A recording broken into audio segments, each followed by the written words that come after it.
Good morning, Corey here from Rusty Classics Garage. We're out at my friend Gordon Kelly Nelson's place. They're just having a little open house today. I'm going to look around their place, shoot a couple of videos, because what I like to look at is usually old and rusty. That's probably most of the stuff you're going to see today. I guess the weakness for me is I like stuff, but I don't know a bunch about it. So if you're looking for details or a lot of information on a certain product or model, I might not be the guy to ask, but let's just take a quick look at what's behind me here. There is acres of old stuff here. There's lots of cool stuff. So we're going to shoot a couple of videos today. I'm going to make some probably stupid comments and we can see how that all works out. See you in a bit. This is just going to be a quick, fast-paced walk through the wrecking yard here, just to take a look at some of the project or future projects, the parts, vehicles. Lots of inspiration here, so much good metal. Like, there's no doubt most of these trucks should be saved. I'm sure they won't be for one reason or another. I mean, obviously there's better stuff out there to start with, but lots of this stuff has massive potential. You know, this one, the frame's already been somewhat reworked on it. You know, this is such a good starting point. Frame is done, cab corners are not terrible, the floors look intact. If you're into building trucks, Fords, Mercuries primarily, this is obviously the place you need to be. Like, I can't even tell you how many good box sides I've walked past, and we've been out here for 30 seconds. Like, it is incredible. These old farm trucks, they just didn't get rusty. Yeah, they got dented. Yeah, they got beat up a little bit. But I mean, I could honestly take any one of these trucks home happily as a starting point. Now, I'm not crazy for Fords. I do like Mercury's a little bit more because, of course, Canadian deal, right? But, I mean, come on. This stuff is just unbelievably good. Like, weird, you know, toolboxes or tire storage in this box. So much stuff. It's crazy.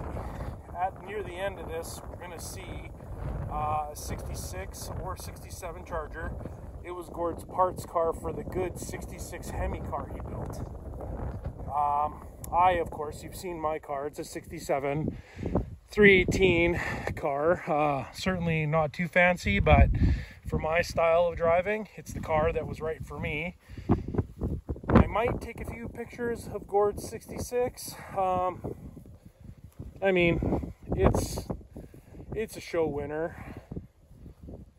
But back to this, just rows and rows and rows of Ford trucks. You just cannot get any better than this.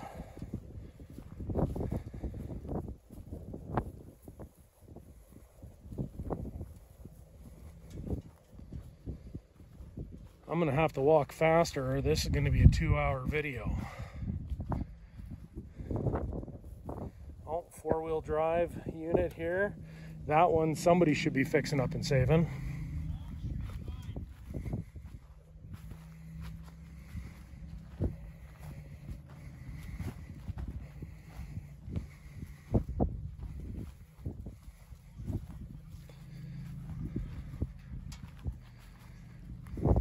Just so much.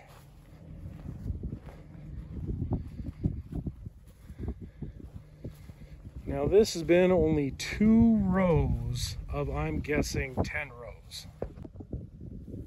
Here we go up another aisle. Looks like we're into some cars here. Some new, some old. There's even some SUVs sticking around in here. Everything is just here for when, you know, he needs parts. Better than going to the parts store or trying to find repops.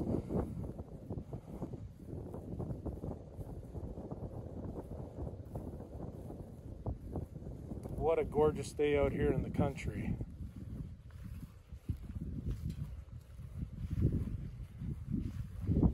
If you're into wagons, there's a few of those hanging around out here.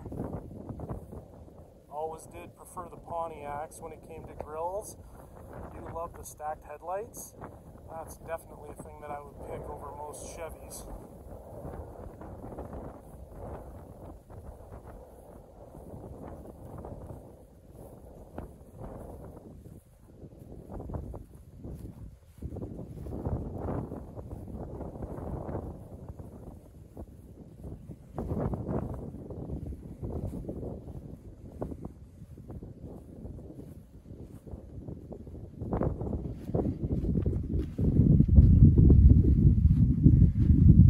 Nothing but farmland, blue skies, and wheat fields.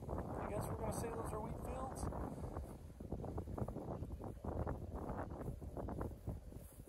This might be a little bit less of an exciting lineup, but still lots of cool stuff. Oh, big Newport. I could see me using some parts off of this in the future. Look at that grill. Oh, it's not perfect, but it's certainly not too bad. Got some little kitties here on mouse patrol. They're mewing around and looking for some attention. They'll find all the attention up at the barbecue.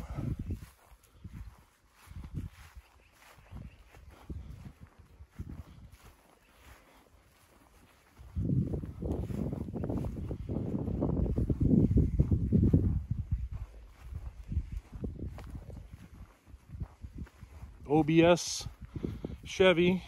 Oh, she's been hit. Still lots of good parts though. Those trucks are coming up big time. Well, they've been strong for a while since the square body market went crazy.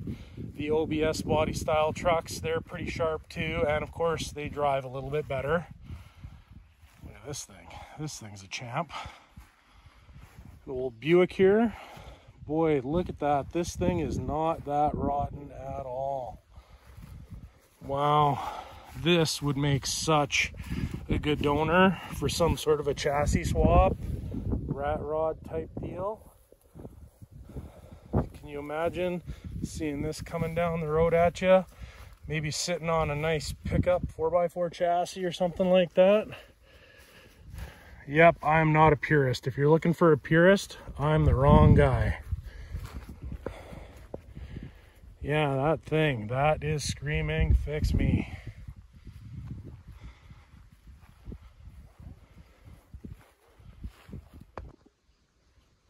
Start another row of vintage Fords and Mercurys here.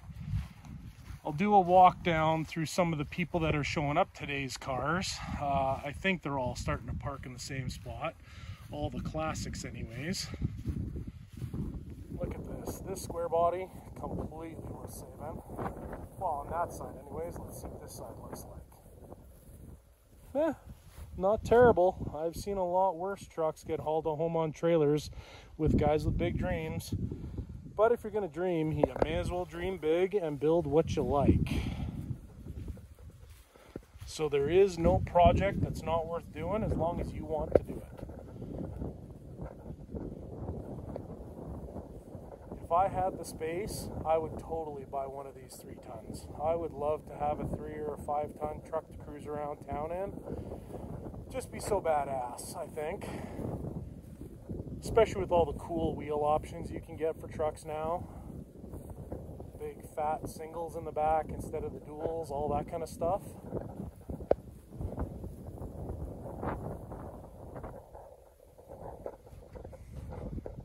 You got to look at this truck and just wonder how much a farmer built his career hauling grain and whatnot in a truck like this.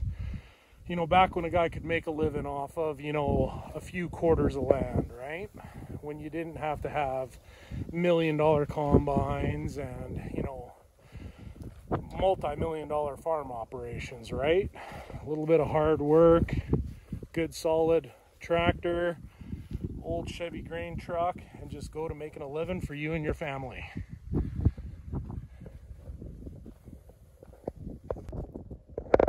Gord is a big Mercury guy, but he likes a little bit of everything. So there's going to be a lot of unique stuff out here today. There's going to be a lot of, boy, I've never seen one of those in 100 years type of stuff. And then there's going to be the stuff you'd see at every car show. Now, most of the stuff here is his own personal vehicles. I think he does have a few that are for sale, but for the most part, he is just an avid collector, and he has got all the right taste in cars. So this is his for sale lineup. We're going to go down the row here. I will double check that everything is for sale, and if you guys want to contact me and ask about anything, I'd be happy to take your information, pass it along to Gordon Kelly, and then you guys can message, Facebook, talk, whatever it takes to see what kind of deals you might be able to come up with. Gord's stuff is all pretty good.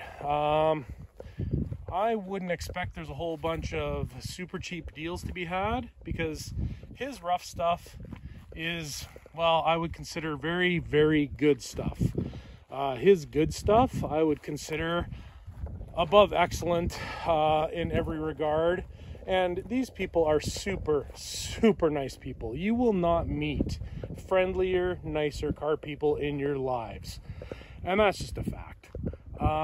So yeah, if you see something you need, you can always comment, or I guess direct message me or something like that. Send me an email, whatever the case may be, and I will pass your information on to them, and then you guys can see what kind of a deal you can come up with.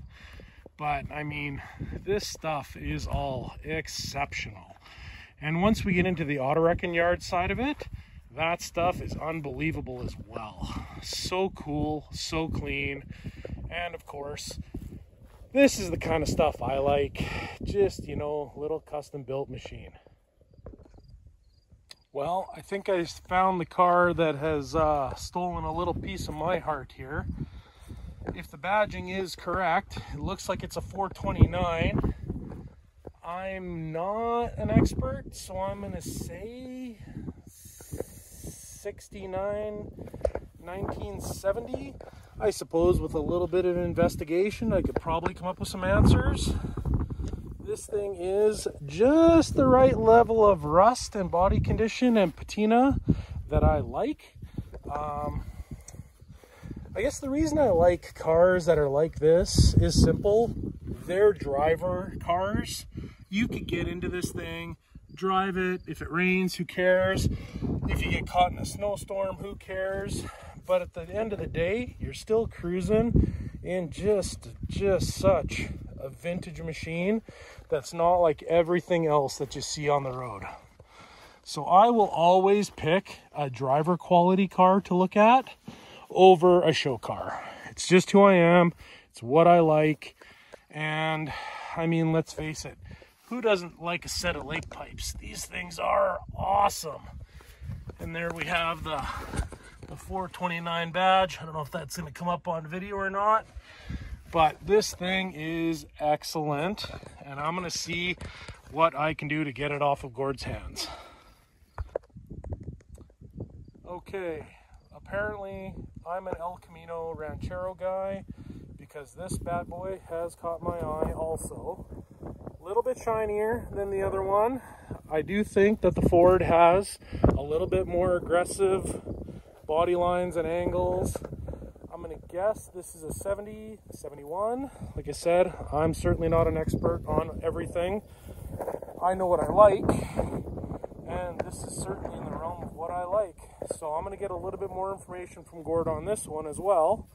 It is a little cleaner, it is a little nicer, and of course, Chevys, super nice, super easy to build. This is certainly something that I would love to take home and put in my collection. So here we have the parts charger. This thing was, you know, cut up to help restore the 66 Hemi car. Still really lots of good metal on this car. I've got the taillight assembly out of this car for my car. You can see they did such a good job taking the quarters off of this, it's ridiculous. Let's see here. Oh, we still have the full console. So that's definitely something I might look at for mine, because mine's a buddy seat car. So I only have the rear piece of the console. I have a front section, and of course the 67 didn't go all the way through, but it might be a nice thing to put in mine just for the sake of saying I have it. And my car's not going to be an original car anyways, so it really doesn't matter if I don't put in the right console, if I don't put in the right engine, if I don't put this, don't put that. It doesn't matter to me. It's all, I'm just building it for me to drive, me to enjoy. So if that's something I want for myself, I think I'll do it. I think this is the big block cross member that I might talk to Gord about getting, because if I ever decide to put, I do have a date code correct, 67440 in my garage. So if I decide to put that in, I might want this big block cross member. That might be an option.